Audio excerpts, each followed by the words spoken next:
Нөгөө 50 сая төгрөгийн хэрүүл үргэлжилсээр л байна. Алтаншига Батялд 2 ээлж дараалан ярилцлага өгч хэрүүл хийгээд байх юм. Угаасаа ойлгомжтой юмыг одоо эргүүлж болохгүй штэ. Тэмээ гэхээр ямаа гэж тэр бичлэгийг хавдараад мөнгийг авчгаагүй нэх юм штэ. Чи байсан бол тэр мөнгөийг авах байсан уу гэж мушгаад яах ч юм бэлээ. Иргэний мэдээ дотор өмнө их хүчгээд нэг төлөвлөдөг штэ. Улс төрчдөө өмнө хэлээл би баримт дэлгэл явдаг. Тэнд би заавчтай таах ингээд надад баримт тачих юм бол би өмнө их хүчээр оруулнаа гэсэн зас таараад. Тэгээд агуул өдөр 3-4 материал хийдэг байхгүй. Зөв ерөөсөө тэр бичлэгийг анхны шагаа над үзүүлсэн.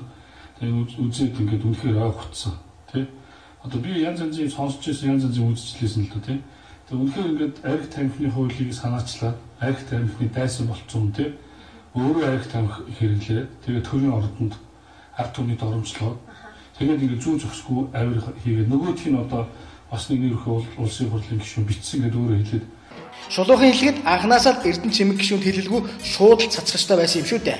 Цацхгүйгээр Эрдэнэ чимэгтэй очиж уулзах ямар хэрэгтэй юм. Энэ бичлэг дээр байгаа хүн үнэхээр та мөн үү? Та үнэхээр арх ууш тамхи татсан уу?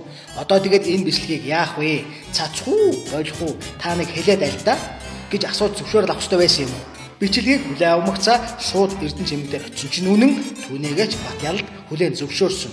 Цааш нь ярих юм өстой огт байхгүй. Бичлэг олдсон бол цацаж сенсац тарьдаг нь хэвлэл мэдээллийн хэрэгслийн алтан дүрм. Хадгалж нөөцөлж хүлээлт үүсгэж байгаа л бол шантаж хийх гэсэн хэрэг уул нуун далдах гэсэн бол таарнаа да. Үүгээр тэр маргаанда цэг тавьбал таарна.